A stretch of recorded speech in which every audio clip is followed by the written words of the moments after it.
ये तो शायद डॉक्टर इरशाद बेहतर बता सकेंगे, क्योंकि वो उनकी पार्टी के हैं और मारिया की पार्टी के नहीं है, तो इसलिए शायद मारिया कह रही है उनको सीरियस ना लिया जाए। लेकिन वो अक्सर इस तरह के स्टेटमेंट्स दिया करते हैं, लेकिन सिर्फ वही नहीं बल्कि हर पॉलिटिशियन हमारे यहाँ कुछ ऐसी स्टेटमेंट देता है जिससे यकीनन हमें वीडियो बनाने में या शो करने में आसानी हो जाती है, क्योंकि इतने फनी और इतने अजीब किस्म के पॉलिटिशियंस आपको बहुत कम जगह पे मिलते हैं। ठीक ठीक है, ठीक है। अब नाज़िया इलाही खान, ये सुना आपने, एक तो इनके ख्वाजा आसिफ को सीरियस क्यों लिया जाए, और सोचिए रक्षा मंत्री कह रहा है, और ठीक है उम्मीद भी यही कर सकते हैं, जो कहे कि सोशल मीडिया से हमको पता चलेगा कि जेट गिरा दिए, वो यही कहेगा कि बाढ़ से निपटना है तो बाटी टब में पानी भर के रख लो। जी राकेश जी, आपको भी और मेरे सभी को पैनलिस्ट को भी हर हर महादेव, भारत माता की जय। बड़ा अच्छा शो चल रहा है राकेश जी, बड़ी हंसी आ रही है। और सही कहा है मरियम दीदी ने कि क्यों सीरियस लेना है। अब देखिए, पाकिस्तान गधे का व्यापार करते करते इनके जितने भी आर्मी, सेना और मंत्री और वजीर आजम हैं, सब गधे जैसा दिमाग रख चुके हैं। अब समझने वाली बात यह है कि मरियम नवाज ऐसे कौन से पद पर है कि जनरल आसिम मुनीर के पास से मैसेज आता है कि मरियम नवाज के चेहरे को चमकाना है, उसके बैनर और होर्डिंग को लगाना है। ये मुझे समझ नहीं आ रहा है कि ये जो हवाओं में बातें उड़ रही हैं मरियम नवाज और जनरल आसिम मुनीर की, क्या इसमें कोई सच्चाई है? क्योंकि ये बैनर और होर्डिंग जब आर्मी लगा रही है तो इससे ये दो चीजें साबित हो रही है राकेश जी। पहली साबित हो रही है कि कितनी वैली, कितनी फालतू, कितनी बेकार और कितनी जाहिल आर्मी इनके पास है, जिसको कोई काम नहीं है बॉर्डर का, जिसके पर कोई रिस्पॉन्सिबिलिटी नहीं है। और दूसरी चीज ये साबित हो रही है कि मरियम नवाज और जनरल आसिम मुनीर के जो टाकों के बारे में बात चल रही थी, वो आज सत्य में समझ में आ रहा है। आप सोचिए कि अल्लाह के कहर और एक मुसीबत में जब इंसान थोड़ा सा मायूस हो जाता है और रेस्क्यू करने के लिए जाता है, दर्द होता है कि कितने लोगों की जान चली गई, कितना नुकसान हो गया।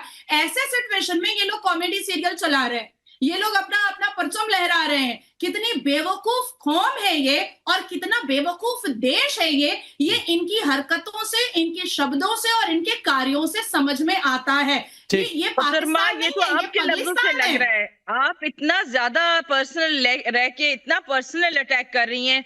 हमारी बातों में कहां पर आपने इस तरह की बेवकूफ अहमद गालियां और आपने कहा कि आपके मंत्रियों को सीरियस मत लो। आपने कहा आसिम मुनीर और सीएम पंजाब मरियम नवाज शरीफ की पर्सनल बातें शुरू कर दी। ये पर्सनल अटैक आपके इंडियन चैनल से आ रहे हैं, ये क्या आप मैसेज दे रहे हैं अपने लोगों को? ये क्या बॉलीवुड मूवी चल रही है आपके लिए? पाकिस्तान का सेना जो है, पाकिस्तान की सेना मरियम नवाज के आंचल में बंधी हुई है, मरियम नवाज के दुपट्टे में बंधी हुई है। सेना का कोई काम ही नहीं है बॉर्डर पे, उसका काम है मरियम नवाज के चेहरे को चमकाना। आइए ना, फिर आप कोई सर्विसेज अपने दीजिए, आप कैसी बातें करिए। नहीं, मैं आगे बढ़ता हूँ, थोड़ा सा नाज़िया एक शब्द और ठीक कर लीजिएगा, वो आंचल नहीं पल्लू हो गया। लोग कहते हैं पल्लू में बांध के रखा हुआ है। खैर छोड़िए, मुझे उधर जाना। उर्दू में मैंने बात की है राकेश जी, उर्दू में बात की है। डॉक्टर इरशाद, ये एक तस्वीर जरा रखिएगा, मेरी जगह तस्वीर रखिए। ये तस्वीर है कि जो रिलीफ प्रोडक्ट हैं उस पर मरियम नवाज की तस्वीर। जानकारी ये भी मिल रही है कि अगर मान लीजिए कोई भला आदमी कहे कि चलो हम कुछ रिलीफ प्रोडक्ट पहुंचा दें, तो उसके लिए भी शर्त है कि मरियम नवाज की फोटो लगाओ, तभी जाने को मिलेगा, तभी सामान बांटने को मिलेगा। पांडे जी बहुत शुक्रिया। मैं बड़ा अदब करता हूँ, एहतराम करता हूँ खवातीन का। जैसा कि ये बकबक कर रही थी अभी नाज़िया, आपकी जो पैनलिस्ट बैठी हैं हिंदुस्तान से, इनको कहें इज्जत एहतराम का रास्ता ना छोड़े। देखें, रखें, आप क्या रही थी, मैं दरमियान देखें, ये होती है चोंच का खुलना और बदतमीज साबित करना अपने आप को। आप मुंह बंद रखें। अगर आपने डिबेट करनी है मेरे साथ, सुने, जैसे आपकी बकवास मैंने सुनी, जैसे बकवास मैंने आपकी सुनी। अरे सुनिए डॉक्टर इरशाद, आप नाज़िया बिल्कुल बीच में नहीं आती, लेकिन आपने तुरंत कि ये बकबक कर रही है ऐसे शब्दों का आपने इस्तेमाल करना शुरू किया। आपके यहाँ महिलाओं को यही कहते हैं क्या कि बकबक कर रही हो? आपके यहाँ जब महिलाएं बोलती हैं तो यही कहते हैं क्या कि चोंच खोल दिया, या जैसे शब्दों का इस्तेमाल करते हैं? अभी चलिए रुक जाइए, दो मेहमान वेट कर अपनी बात के। अरे मैंने जो सवाल पूछा उसका जवाब दीजिए भाई, मुझे मालूम है दिल पे लग गई। मुनीर मरियम का जिक्र छेड़ दिया तो आप अपनी बात पर आइए, जो सवाल पूछा। अपनी इज्जत एहतराम रखें, आप दूसरों की इज्जत को उछालने की कोशिश मत करें। चलिए पहली बात आपने की कि मेरे मुल्क में सैलाब आ गया। आपको याद होगा कि एक माह पहले जब आपने आबी दहशतगर्दी शुरू की, मेरा पाकिस्तान का पानी रोकना शुरू किया, मैंने कहा था कि आपके डैम भी टूटेंगे, आपके मुल्क में फ्लड आएगा, आपके लोग मरेंगे, पाकिस्तान में भी लोग मरेंगे। इसमें कोई दूसरी राय है जो मैंने बात की थी? सच साबित हुआ। आज आप वो पानी रोक के दिखाएं, आपके तो लोग मरना शुरू हो गए, मुल्क तबाह होना शुरू हुआ, तो आपने पानी पाकिस्तान पे छोड़ दिया। आप ख्याल करें, कुछ ख्याल करें। देखें, आप हमारा नहीं तो अपने लोगों का ख्याल करें, हिंदुस्तान को डूबने से बचाएं। देखें, आपका तो डेली डूब रहा है, आपने तबाह कर दिया पूरे खित्ते का अमन। मुंह बंद रखें, इनकी चोंच बंद रखें। अरे एक मिनट डॉक्टर इरशाद, मैं आपको वार्न कर रहा हूं, यहां से किसी ने नहीं कहा कि आप अपने चोट से क्या क्या बोल रहे हैं। नहीं तो सर प्लीज ऐसे शब्दों का इस्तेमाल हिंदुस्तान में नहीं होता है। डॉक्टर इरशाद, संयमित भाषा में अपनी बात रखिए। मैंने आपसे, मैं फिर सवाल रिपीट कर रहा हूं कि ये कौन सी शर्त है कि अगर किसी को, मान लीजिए मेजर नदीम को मन कर गया, मान लीजिए मरियम इकबाल को मन कर गया, मान लीजिए आरजू को मन कर गया कि चलो कुछ रिलीफ प्रोडक्ट भिजवा देते हैं, तो शर्त इनके लिए कि पहले मरियम नवाज की फोटो लगाओ। देखिए मेरी बात सुनो, वो मेरे सबसे बड़े सूबे पंजाब की सीएम है, चीफ मिनिस्टर हैं, वो इतना रिलीफ का काम कर रहे हैं। देखें, लोगों को प्रमोशन करने के लिए, लोगों को हौसला देने के लिए मेरी चीफ मिनिस्टर, मेरी छोटी बहन मरियम नवाज शरीफ साहबा जो काम कर रही है इस वक्त पंजाब के लिए, पाकिस्तान के लिए, मुल्क के लिए, मुल्क के इदारों के लिए, मुल्क के गरीबों के लिए। आपके सूबे में कोई, आपके मुल्क में, हिंदुस्तान में कोई बंदा नजर नहीं आएगा, क्योंकि आप चोर लोग हैं, आप भागे हुए हैं। भैया सुनिए ना, आप नहीं, मैं दत्ता साहब को लाता हूं, सुनिए। नहीं, सुनिए ना, सुनिए। पंजाब को रिलीफ दे रही है। अरे दत्ता जी, ये कह रहे हैं मतलब मरियम नवाज 27 लोगों का डेलीगेशन लेकर इसी बाढ़ के बीच पहुंच गई थी, थू हो गई, उसके बाद आई है तो पाकिस्तान में किसी ने ढंग से रिसीव नहीं किया। मेरा एक सवाल कि किसके आदेश पर, और क्या ये फील्ड मार्शल मुनीर का आदेश है कि हर रिलीफ प्रोडक्ट पर मरियम की फोटो लगा दी जाए?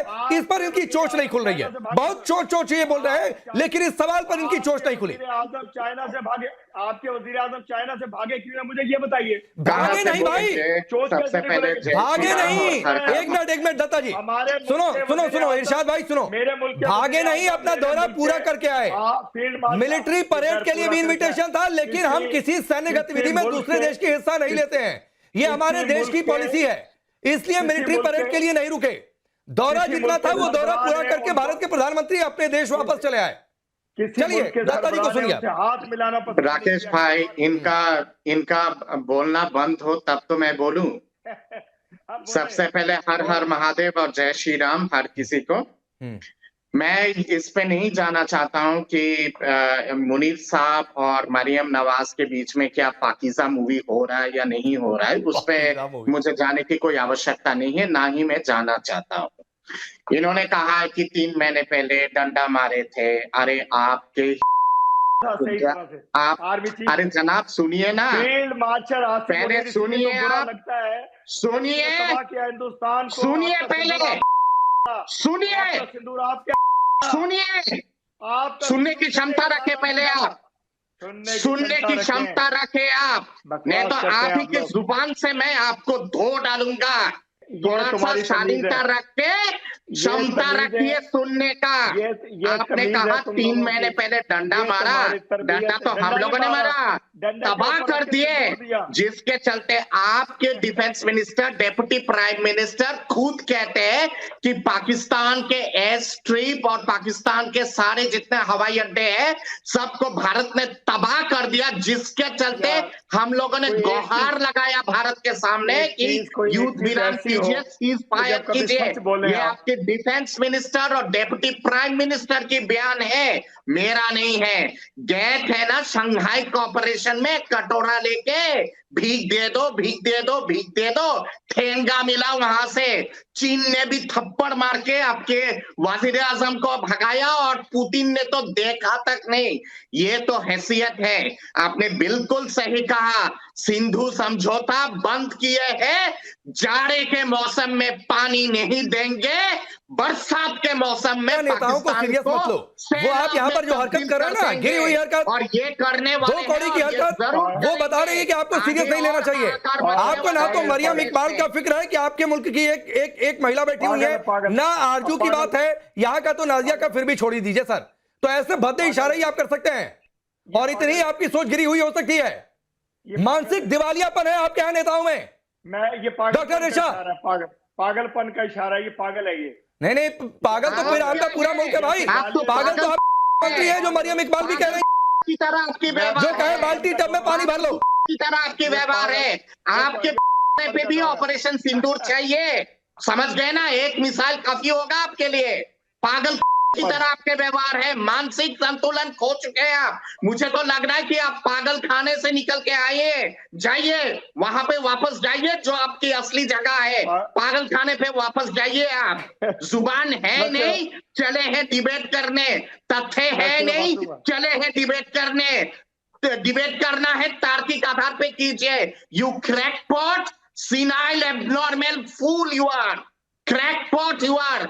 गो टू सम मेंटल असाइलम, किसी मेंटल असाइलम में जाइए आप, जाके वहां पे। अच्छा, ये हरकतें भी कर रहे हैं। मैं मेजर नदीम आता हूं, 1 मिनट और दे दीजिए। आरजू, ये आपने देखा, ये डॉक्टर इरशाद, ये वाकई मतलब पूरा मुल्क असाइलम है या फिर पाकिस्तान में कुछ अलग अलग असाइलम है? ये क्या हरकतें डॉक्टर इरशाद की? आरजू, पागल को पागल कहना बेहतरीन। नहीं, मेरा ख्याल है कि तरीके से डिबेट होनी चाहिए। पागल है आपके मुनीर, जो सबसे बड़ा पागल आतंकवादी है। ठीक है, दत्ता जी रुक जाइए, डॉक्टर इरशाद रुकिए। आरजू आप बोलिए। नहीं, देखिए, मेरे ख्याल से दोनों तरफ से तमीज से बात होनी चाहिए, तरीके से डिबेट होनी चाहिए। बिल्कुल एक दूसरे के पॉइंट ऑफ व्यू से अगेंस्ट बात कर सकते हैं, लेकिन मेरे ख्याल है वर्ड्स थोड़े से राकेश आपके शो में अच्छे होने चाहिए। शुरुआत तो आरजू इरशाद ने की ना, उंगली से अलग अलग इशारे, फिर किसी के लिए चोंच भौंकना, इस शब्दों का इस्तेमाल। म्यूट कर दे, हटा दे स्क्रीन पे से ऐसे लोगों को। अगर कोई ऐसे करता है, कोई भी करे, चाहे हिंदुस्तान से करे चाहे पाकिस्तान से करे, मैं तो कभी सपोर्ट नहीं करूंगी। बिल्कुल ठीक बात है, बिल्कुल ठीक बात है। अब मेजर नदीम रुक जाइए। Doctor Irshad please sir, Pakistan नहीं है, मैं आपसे बार बार कहता हूं, बहुत लंबे समय से आप हिंदुस्तान के टीवी चैनलों पर आते रहे, तो पाकिस्तान और हिंदुस्तान के चैनलों में फर्क समझा करिए। तो रुक जाइए, अब सुनिए मेजर नदीम, ये एक फोटो है, ये एक फोटो है, दिख रही है क्या? भारत की पहली स्वदेशी, कंप्लीटली स्वदेशी semiconductor chip, Vikram 32 bit processor, ये दिख रही है आपको? पाकिस्तान में लोग कह रहे हैं कि देखो रे, हम तो यहां बाहर से नहीं निपट पा रहे, अपने झंडे में चांद लगाकर खुश हैं, ये बगल का मुल्क चांद पर भी पहुंचा, सेमीकंडक्टर चिप भी बना दिया, हमें सिर्फ लाहौरी चूरन बेचा जा रहा है। देखें राहुल भाई, ये जो अरे राकेश, नाम भूल जाते हैं गर्म हुआ है, तो मैं इसमें किस तरह की बात करूं, मुझे भी मौका दें। ये देखें, जो आप बात कर रहे हैं सारी, ये पाकिस्तान के खिलाफ जिस तरह से ये बदतमीजी की जबान ये लोग यूज कर रहे हैं, पिछले प्रोग्राम में कर्नल साहब ने भी कहा कि कुत्ते की तरह दो मिलाते हुए हैं, तो ये नहीं होना चाहिए। और हम तो सब एक ही रीजन के हैं, और अभी जिस तरह से आपके प्रधानमंत्री साहब गए, चाइना गए, एससीओ में गए, हमें उसकी खुशी है कि इस एरिया में, रीजन में पीस आएगा। वो जब चाइना के साथ मिलेंगे तो चाइना भी जो है वो मीडिएशन कराएगा, और हमें इस साउथ एशिया को यूरोपियन यूनियन की तरह लेके चलना चाहिए। आप देखें कि हमारा सब कॉन्टिनेंट कितना पीछे रह गया है, चाइना कहाँ निकल गया। पहली बात तो ये कि हम दोनों मुल्क बराबर के हैं, अगर हम बराबर के नहीं है भाई, हम पीछे हैं, हम लोग पीछे नहीं हैं, हम लोग बहुत न्यूक्लियर पावर है, बढ़ रहे हैं, हम न्यूक्लियर पावर है, हमारे नेताओं को समझाइए, और ऐसे जो जनरल बैठे हुए ना, ऐसे लोगों को समझाइए, ऐसे जो घटिया मानसिकता के लोग जो जनरल बैठे हुए हैं। अच्छा, एक बार बोल लेने दीजिए दत्ता जी को, एक बार बोल लेने दीजिए मेजर नदीम को एक बात। लेकिन मेजर नदीम कह दूं सर, आप खुश हो रहे हैं, आप गम मना कर ही क्या कर लेंगे? भारत को जो करना है वो तो करेगा, आपको ठोकना था ठोक दिया, चीन जाना था चले गए। बंदा बैठा है जो इस को होस्ट कर रहा है, मुझे बताइए कि मैं कभी क्या तस्वीर कर सकता हूं कि आपको कोई नुकसान पहुंच जाए, आपको कोई तकलीफ पहुंच जाए? आप माशाल्लाह खूबसूरत स्मार्ट, नहीं, आपके अंदर कुव्वत नहीं है हमें नुकसान पहुंचाने की। मेजर नदीम, ये इस तरह की अपनी काबिलियत से बाहर आप वैसे भी नहीं सोच सकते हैं, और जब सोचते हैं आपको नुकसान हुआ है। कर लें कि अगर आप ताकतवर होते तो कश्मीर कब तक ले चुके होते, और भाई ऐसा नहीं है। हम न्यूक्लियर पावर, और भाई हम दुनिया में, आप हमें कोई नंबर दे दें फौज में न्यूक्लियर पे, आप हमें मिसाइल टेक्नोलॉजी में कोई नंबर दे दें, मैं अपनी ये बहन नहीं कैसे? मुझे मेजर नदीम पॉइंट वाइज बताइए, मेजर नदीम पॉइंट वाइज बताइए, मैं बिल्कुल बीच में नहीं आऊंगा।